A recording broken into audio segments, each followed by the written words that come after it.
Сьогодні я хочу познайомити вас з слухачами, які вже проходять навчання за професією робітник з комплексного обслуговування і ремонту будинків у Державному навчальному закладі Донецький центр професійно-технічної освіти Державної служби зайнятості. Ця професія дає змогу слухачу здобути знання та навички роботи за декількома напрямками. Фактично вона поєднує обов'язки слюсарів по водопроводу, електриків, штукатурів, малярів, столярів, зварювальників.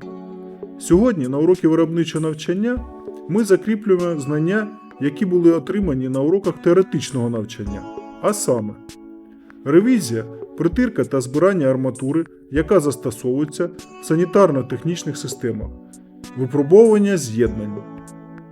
Я учасник бойових дій і після закінчення контракту в Збройних силах України звернувся до центру зайнятості, щоб надали допомогу з працевлаштуванням до цивільної спеціальності.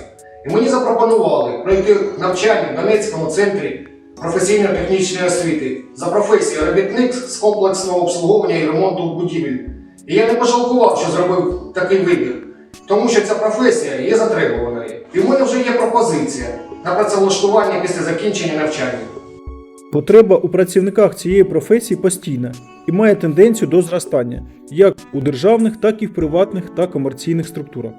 Тому запрошуємо усіх бажаючих отримати навички з професії робітник з комплексного обслуговування і ремонту будинків в нашому навчальному закладі Донецький центр професійно-технічної освіти Державної служби зайнятості.